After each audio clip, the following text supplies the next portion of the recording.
Hello world, I'm Del Hussein and this is the Wow Mind.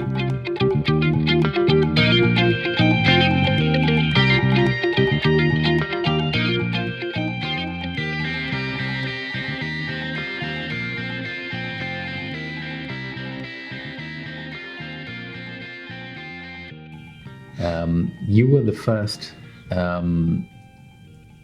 was it artist in residence or member of the church that was?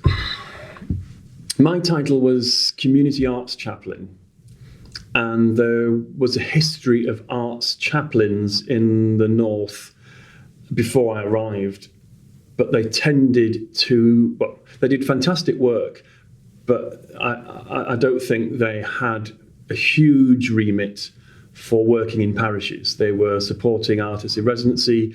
Bill Hall, who was arts chaplain before me, covering a larger region, started up the artists in residence program at Durham Cathedral, so he was directly supporting artists.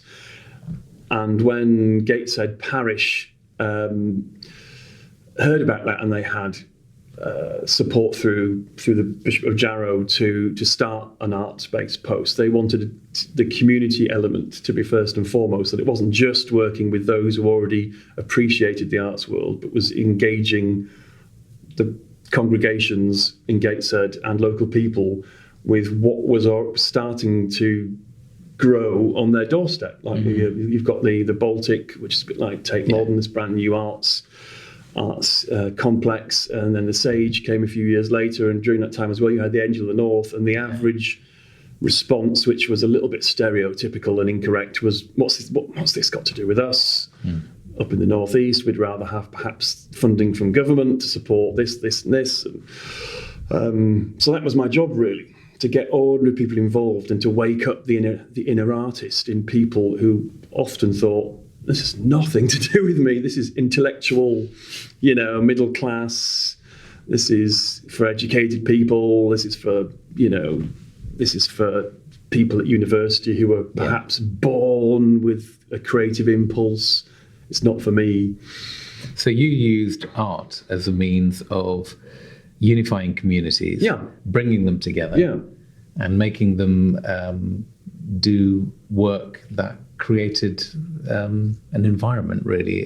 Because I've seen something online where I think there was crates, kind of metal crates that you had, and there were all paintings on the side in a huge space on some field or something. Yes, and that was... and it looked spectacular, actually. That was a project that the BBC came up with, about 7 or 8 years ago now, the Great North Passion.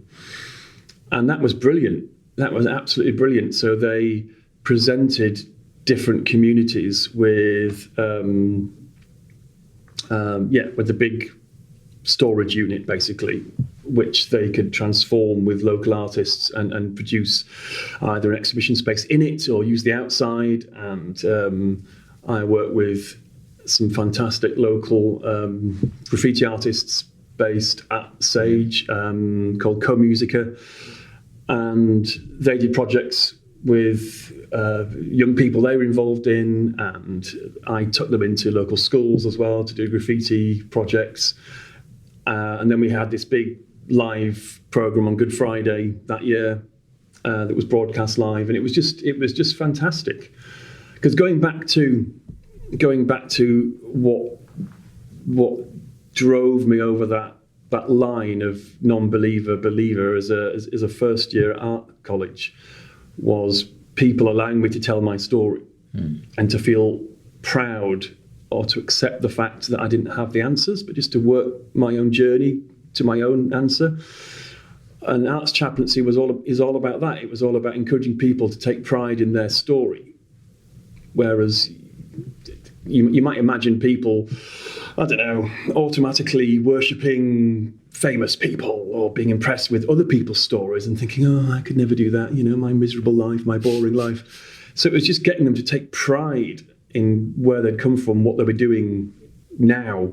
So that was what Great North Passion was all about, and that's what the graffiti artists were doing through Co-Musica at the Sage, getting kids to tell their stories, often from quite deprived backgrounds, And that's such a basic thing, isn't it? I think it's the same wherever you go, especially when I'm meeting staff and students now, just encouraging people to tell their stories and not to think that these are somehow unworthy compared to the big stories you see around you in the news and, you know, actors, pop stars, whatever. We've all got idols, or whether it's you comparing yourself to your brother or to more successful friends and they're kind of CEOs perhaps, and you're just stuck in this job. Just take pride in who you are and tell your story. Owning what you do and making the best of it with your mindset. Yeah.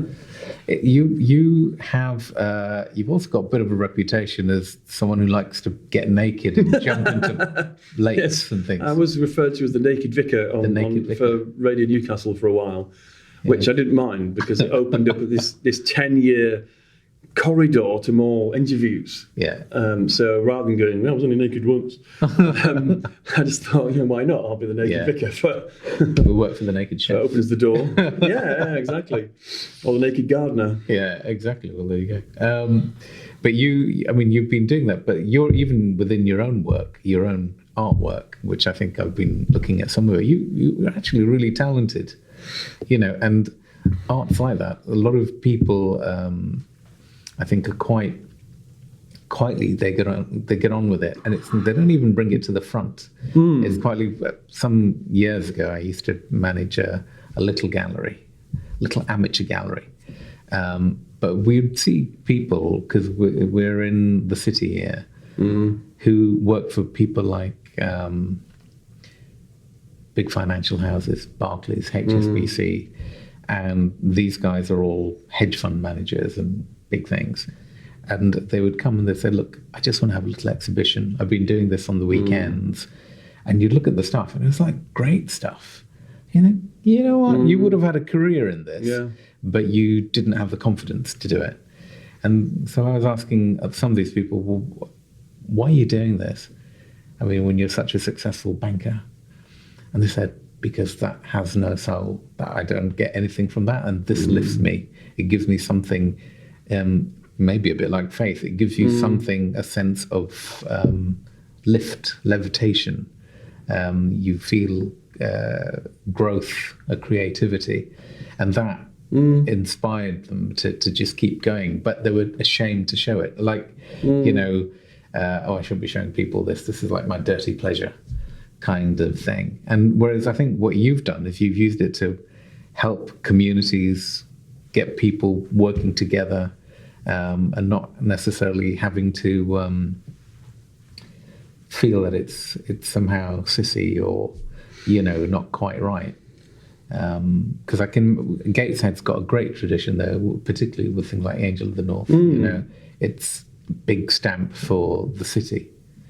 So I think when you are the chaplain in the area and you're known for that, did you find that you had artists gravitating towards you because they're like, actually, can we talk to you about this? Absolutely. The first 3 years of being arts chaplain was like wading through mud. I had to try and meet every arts organisation in the area and trying to, hello, I'm your friendly chaplain, arts chaplain. You probably don't know what that is because you might not have come across it, but I'm Jim, and I'm not just, the institution. And I didn't really get very far because I think there's so much cynicism towards the church, and especially in working class areas where they're used to feeling spoken down to by government and having very little authority or governance themselves. And after 3 years, a friend of mine says, you've got to stop complaining, because I was kind of saying, I'm trying to talk to the Baltic, and they're not really interested in the fact that I'm the only one, I think, at that time doing this full time. They're not really accepting the invitation to work with me. And my friend just said, why don't you start your own gallery? And I thought, crikey, I never thought of that. That'll be a bit of an effort. So with the requisite permissions of turning one of my churches into an exhibition space, and basically the moment you start to try and change anything that is a permanent fixture in a grade 1 or 2 listed building, you've got piles and piles of paperwork. But I turned St Edmund's Chapel on Gateshead High Street. I installed an exhibition space on the north wall, and suddenly people saw beyond what was pure talk into, he's not just saying he's wanting to serve the arts community, he's done something now. He's actually made space for us. And that was just like a living metaphor of it's what I was talking about, but I'd done it and they could see it. And suddenly all these artists came out of nowhere, and it was just at the time that the economic downturn started 11, 12 years ago. And so artists who couldn't afford to put their artwork up in professional galleries would come to me, and for a while I did it for nothing because I just wanted people in and I wanted to support artists. And then I started sort of getting a business hat on, partly because the church was starting to notice how much money they were spending on, bills, etc., having lights on and being open during the day, which the building hadn't really been open during the day much before. So I had to suddenly learn this new self and become a kind of like a manager, a business person, and start using that to keep the building open and to apply for grants and all these things, which made me deeply uncomfortable because I'm not a natural admin person, really. But yeah, that taught me a huge amount. It's like the motto from the Kevin Costner film, Field of Dreams: if you build it, people will come. Yeah. If you put yourself out there and take the step of faith that this probably is needed because you've got a passion for it and you can see it's needed, then people will come, and they did. And I miss that, really. I have a beautiful chapel, guys chapel, to run all my services in, and but it has no wall space inside. It's very ornate, it's very beautiful. It's covered in memorials and names of doctors, nurses, students who've passed away over the last 200 years. There's very little I can do with it. Whereas St Edmund's was great, even though it was a 900-year-old building. It had space and it had no permanent fixtures, so I could move things around and have launch events for exhibitions, and I had an awful lot of fun. So I'm still trying to transfer that if you build it, people will come element to London. Whereas in Gateshead, it was really obvious. It was opening a shop window and showing people that the church might not look like it's for you, because you get some very meek people sticking their head around the corner of through a church door, and even though the door's open, there's a sign outside saying welcome, exhibition, blah blah blah. That transition is massive. It's like me walking into a stranger's office perhaps and thinking, oh my goodness, this is their space. Do I fit? Am I smart enough? Do I have a right to be here? So that transition in any business and in any church, how to get new people in, I really understand that culture war, that culture difference is massive, and people will always sense that in the church of, I always laugh when people meet you for the first time and they might swear even mildly, just say drat, and look all embarrassed. Even I use words stronger than that, dear. But there's that culture gap where people think they somehow have to be the best of themselves, or they're not allowed to, I don't know, swear in church. I wouldn't encourage it, but it's allowed. God desires honesty. He wants your whole self. And that's such a simple, let's call it a gospel. It's such a simple good news that God wants you to be you. He might not be entirely over the moon with certain things you're doing, but we don't have a condemnatory God, despite the fact that even yesterday I was looking at a video that was posted on Facebook from a certain conservative section of the church that was really kind of, if you don't fit into this mold, especially sexuality-wise, then we're not happy with you. And it's like, oh, you've got one job, to throw out the blinking red carpet and say, look, God wants you to be you. If anyone quizzes me on what the gospel is and what the Bible story is, it's God wants you to be you. And yes, there are some guidelines, and we have, the Old Testament is based on the Ten Commandments. You could sum that up as a law and rules, and Jesus comes, and St. Paul says Jesus came bringing the law of grace rather than the law of rules. So it's we keep slipping back into this Old Testament "thou shalt not" territory, and it's such a simple message, isn't it? God wants you to be. He wants to help you to be the best you can be every day, which I'm struggling with at the moment because I'm learning what the new Jim is like. Yeah. Not having this totem of marriage to rely on anymore, just that confidence of, you can do this. You've managed to keep your kids alive for the last 2 years, and they're quite happy. And we moved house during that time. Yeah. And my daughter's just moved to secondary school, which was like biggest worry over the last 2 years. So I think I can cautiously say I'm doing okay. But it's hard to have faith in yourself, even when you know that God has faith in you. It's really interesting. How do you, as a preacher, relate to other religions? So, say, I don't know, Buddhism and Hinduism, Islam, Judaism is the Old Testament anyway. But those kind of other faiths. Is there a thing where you meet other kind of religious leaders and talk about what you have in common, or how does it work? It's interesting. It's interesting you say that. I think that's always there. Perhaps it's always there, and especially at King's, we're very proud of our religious studies department, which is very liberal, very non-partisan. We're very proud at King's that we have a Church of England origin from 1829, I think I remember. But we're making a real effort now to start more conversations, have more interfaith dialogue. So over the last 3 months, we've started what we call scriptural reasoning sessions, all online, just to encourage more conversation between people of faith. So I think we have done an awful lot in the past, but we're making more of a song and dance about it now. We're making more of a commitment, which is great. So I would say, going back to your question, we come to other religions with a lot of understanding, a lot of patience, a listening ear, a willingness to learn. Because you do. The more and more students you talk to, the more you pick up about what is involved in being a Muslim student, being a Jewish student, and so we come with compassion. We come with a massive amount of respect.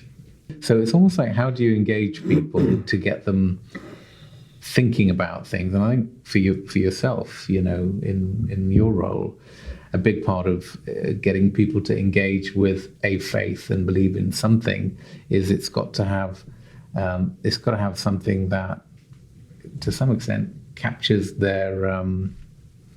I don't want to use the word captures their imagination, but captures something in them, that curiosity. How's that being done nowadays? I think there's no one answer to that question. I think every church and every chaplain is working that out themselves.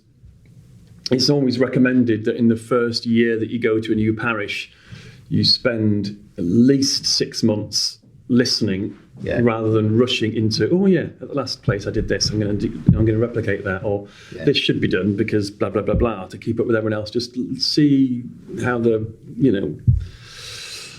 get a good understanding of who the people are, what the needs are, rather than just replicating what you've always done. So I'm still working that out in chaplaincy, especially now. I suppose the biggest jump we've done is moving everything online. So we've been forced into joining the sort of 21st century a bit more. And that's one of the positive factors. And I'm hoping that when things begin to get back to normal, we will keep an element of the online presence. because it is reaching more people than it was before. Yeah. And we have all offered mindfulness sessions, which are very definitely not religious. Yeah. Which some people might judge us for, because there are some elements of the church that think everything we should do should be religious and should be Christ-centered. But you can serve people in Jesus' name without having to kind of name that and kind of start with a prayer. So, and again, more people are joining in mindfulness sessions online because it's accessible, and perhaps they're recognizing their own well-being requirements through being stuck staring at a laptop all day and feeling slightly pushed out of shape because they're not having those either conversations in the office or incidental conversations in the corridor, or a breath of fresh air when you walk between buildings, different purpose, different meetings. I think people are isolated right now, so it's quite. I think there is a lot of almost bordering on depression. People walking around the four walls and getting a bit fed up. Yeah. So the work, they are escaping into the internet. So probably you're right, actually. There are people out there who would never have engaged. I think some of the more older people, perhaps, who would never have engaged with certain online activities, like even playing games online. And I'm hearing of, 55, 60-year-olds all of a sudden playing online games because they don't have a PlayStation. And you think, really? And they're looking for the kind of like space, the old games from the 1980s, but that used to be available on Binatone or whatever it was. Looking to play those kind of games online in kind of classic settings. But that leads me quite nicely, actually, to electronics, because you are also known for being a bit of an electronic music lover. I think Bleep Electro or something. Bleep Techno. Bleep Techno. Yeah. So where did that come from? Because that's from Leeds, isn't it? Yes. Warp Records. I think they're Sheffield based rather than Leeds, but they're sort of very northern, and it's I suppose it's very similar to the electro boom of the 80s, which was also kind of came from Sheffield, like Human League and Heaven 17 and things like that. It was seen as being an almost industrial sound and a very northern sound compared to the sort of polish of maybe London disco and pop, in doing something different from how it's done elsewhere, representing, sort of the northern sound, which it is. It sounds like a bit of a cliche, but it is a little bit grim anyway. People aren't grim, but the weather's certainly regularly cold and blustery. My kids thought we'd moved to Europe when we arrived in London. They just sort of sat sweltering in the corner of the flat we were in the first couple of years, in their kind of underwear. Where are we? It's so hot. We don't like it. I like protest music. I like music that is angry, when it's going back to maybe the Clash and sort of White Riot. It's so inspiring. It's like, wow. I do like, the part of me likes the trashy element of pop that just gets you dancing. Yeah. But even when you get to Pet Shop Boys, there's something quite unusual about what they're doing, that they're commenting on, let's make lots of money. That's kind of their early stuff. But it's very kind of Thatcher's Britain, a response to Thatcher's Britain. Yeah. And you look to modern pop, you think, who's complaining? Who's the Marcus Rashford singing about inequality? And there are lots of people there, but it hasn't made it to the stuff that was there in the 80s, such as the Specials singing about Ghost Town, another sort of political song of Free Nelson Mandela. Yeah, and you can hear that passion. Just recently, I've done something I never thought I would do, because I thought it was so stereotypically Christian. Dare I say it, slightly wimpish, though people will hate me for saying that. I've got into Afro-American spiritual gospel, the early gospel, Swing Low, Sweet Chariot, which we know, of course, from rugby games, but just hearing it sung in that very traditional way, and that has given me an awful lot of comfort. And I'm thinking, gosh, what am I doing? I like punk. Why am I listening to these spirituals?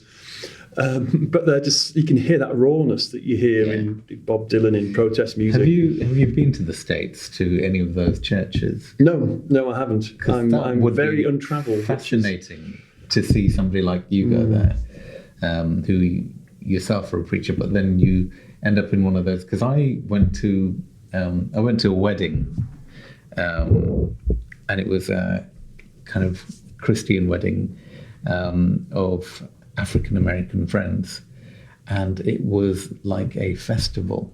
The way they were so rejoicing and singing. And I think there was a big group of us who had come from different parts of the world, and we weren't particularly Christian or anything, but you couldn't help but get into it.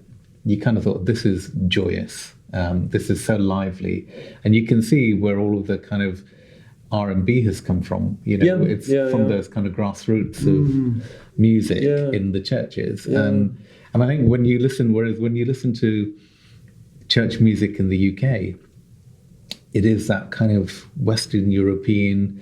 It chills you a little bit. The choirs, it's moving but chilling, and it stirs you in a different way. It's almost like they pull different bells, kind of thing.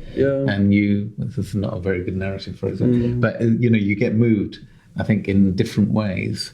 You've got a busy time coming up because you're coming up towards Christmas, and ordinarily I would think that this is a certainly the busiest time of the church. How will it work with the current climate? Well, I would normally be having a Christmas carol service at Guy's, which, because there's very few people on campus, I made a decision early on in the term not to do that, just to support the carol services that will be held at Strand. So again, we're kind of centralising our resources, and all that means is just giving out a URL for people to join in. As well as having a carol service, we have 3 very, very popular, always sold out Advent carol services, which are a slightly different subsection of carols for Advent, and they're always popular. So staff and students who've moved on will often come back. Friends of friends will often come back and join us for that service, because it's always beautifully sung by King's College London Choir, who are just so wonderful, so professional. And it's a beautiful service. So much so that in normal times we'll have 3 versions of it just to fit everyone in on 3 consecutive nights. So that will be one service with streamed online.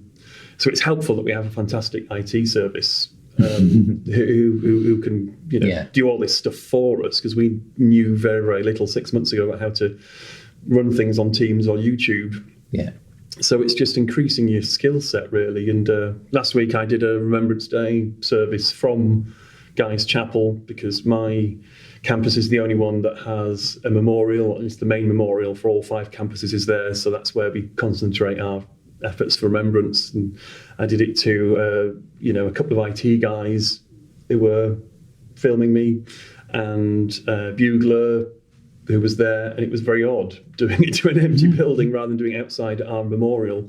But I think around 90 people tuned in to the actual live broadcast, and even more would have watched the recording afterwards. So we're kind of working out day by day. What do you feel, Jim, is next for you? Are you looking for that yourself? I'm always looking to use more of me, and I've been lucky enough that a lot of the energy I poured into the gallery and the arts chaplaincy in Gateshead, a lot of the energy has been now shared more 50-50, I suppose, with family. And it's great that the diocese and colleagues in chaplaincy have said this is your main duty in ministry, as well as supporting staff and students. Family comes first, which doesn't always happen in a parish context. There's always that battle between family commitments and parish commitments. So now that my children are of an age where they can get on with it a bit more, my daughter's nearly 12. She's home alone at the moment for a couple of hours as she's isolating from school. So I'll be on the phone to her as soon as this finishes, just to sort of check up how she's doing. But I have a little bit more energy now to think about, well, am I really using my gifts and talents? So I think that will be the first conversation I have with our new dean, who arrives officially begins her new ministry as Dean of King's College London, Ellen Clark King, 1st of December. That will be my first conversation. How can I use my gifts more? Because you're so unusual. You write poetry. I've read your poetry, which is really super, actually. It's very insightful. And there's a lot of it, on your site. Your artwork is terrific. And I kind of think there's scope to build that again, maybe within the communities, because I guess London communities are maybe more factional and intense, and the current climate doesn't particularly help anything. But I think there's certainly scope, and you should be really involved with where I think London excels, which is architecture. That would be a great calling for you in a way. And calling is the wrong word. But it would be a great direction in terms of taking, I think, some of your interests of what you've been doing, that creative stuff, into a new direction in a way. Yes, I'm not just a resource for college, because I serve the college community and the diocese, Southwark Diocese as a whole as well. But there is a larger community remit, and one of the big commitments, what's called our Vision 2029, which would be the 200th anniversary of foundation of King's College London, is serving the world and the community as well as the college. So serving London and beyond is certainly a huge part of my remit. So obviously you have to get yourself out there, so people think, we'll talk to him, or we'll use him or her. But it's interesting you mentioned architecture. My ex-wife's father, so ex-father-in-law, is an architect. And I remember him saying when I first met him that architecture is not about creating space, it's about revealing space. Now that is what art's about. Looking at a painting is not, or creating a painting is not just about making an artifact, it's about revealing something about you. It's more about the space, the dialogue you have with that artwork. Even if you hate it, that artwork is still telling you something about your prejudices and yourself. And good architecture does that. It reveals space and not just creates it. So I like to think that that's what chaplaincy is about. It's about revealing a sense of self that you might not previously have appreciated or have understood or recognized. And suddenly recognizing could be as simple as recognizing hope, recognizing an inner strength, recognizing a faith you didn't think you had, or just giving you permission to air lots of worries, anxieties, and own those and not be ashamed of them. So I think there are lots of crossovers. I think just talking with you this morning brings up a whole load of new questions for me and a new sense of perspective and self. Especially challenging me to take pride in my creativity. One thing that it was a poet I worked with a few years ago for a photography and poetry project, and she gave me this creative license, which is basically her writing on a piece of paper. It's still on my wall at work, just saying, I give Jim permission to be creative whenever he wants, and it was signed probably about 6 years ago. But it's a kind of working symbol, isn't it, of how we don't give ourselves permission to create. And until you say something like, you write interesting poetry, I've been thinking, oh gosh, it's so embarrassing that I feel this huge need to process my vision of the world through poetry. It's more of an urge, but it's not something I take pride in, because you need someone to kind of, even the Beatles needed someone, George Martin or whatever, their manager, to say, oh yeah, you're quite good, you are, and encourage you. So we all need each other. Talking about music on this last one, I was listening to, my daughter was actually listening to a Miley Cyrus song. Right. And I was listening to it, and it's about recently, I think she's split up with her husband. And it's such a powerful song. It's really a lovely song. It sounds slightly Dolly Partonish, but it's a great song. And then I started to listen to an interview with her. I'm thinking, this is an interesting girl. What is she talking about?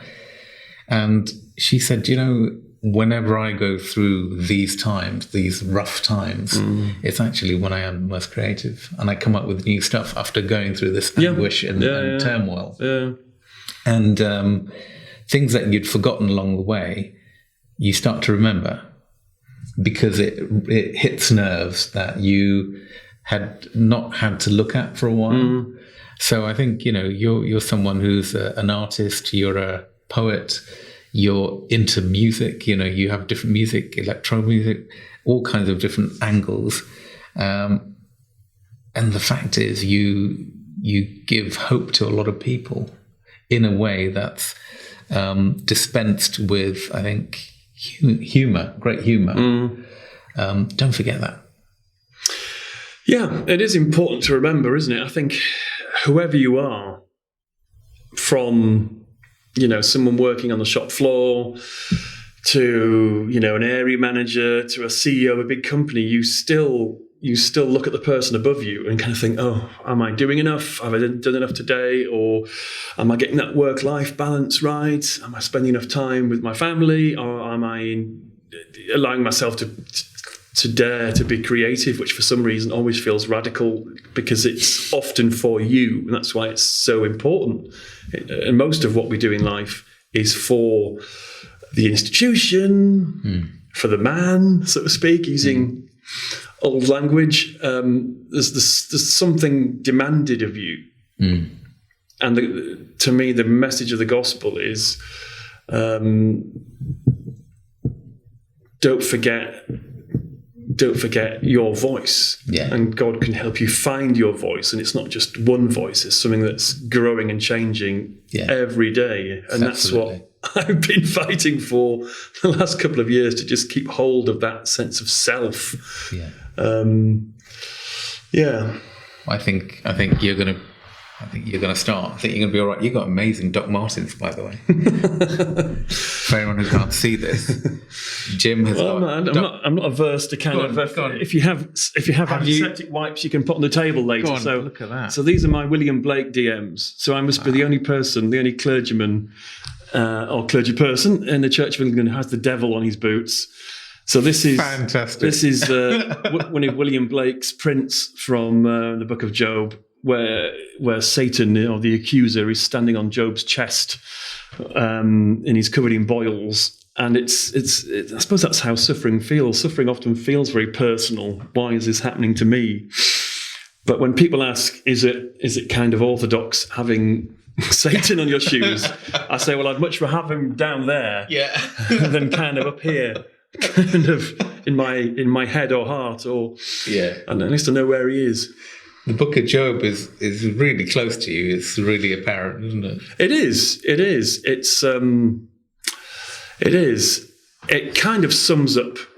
It sums up the whole of the whole of the theology of the Old Testament, which is starts off with, if you are a good, loyal Jew, you will be blessed with money and family and riches, and it challenges that you can still suffer and for no particular purpose, and that ultimately that is an echo of Christ, suffering on the cross for no other reason that he wanted to break down barriers and bring in a new world, and show people more directly that God is a God of love, a God of relationship rather than a God of rules.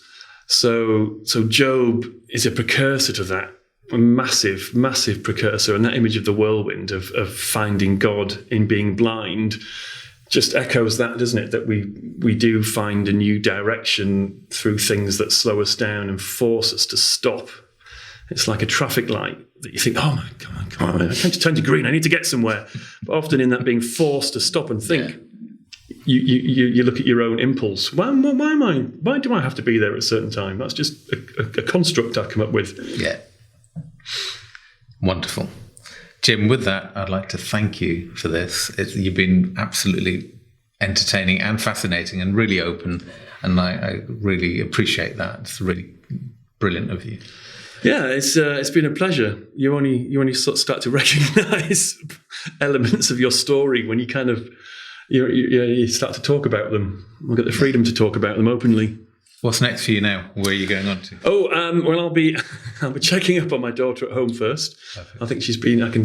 I've heard felt my phone buzzing, and then it's got a mindfulness session coming up a bit later on. Brilliant. So I just have to get myself into a nice sort of calm mood to lead that. Yeah. Brilliant. Okay. Well, look. Thank you so much. Pleasure. Anytime.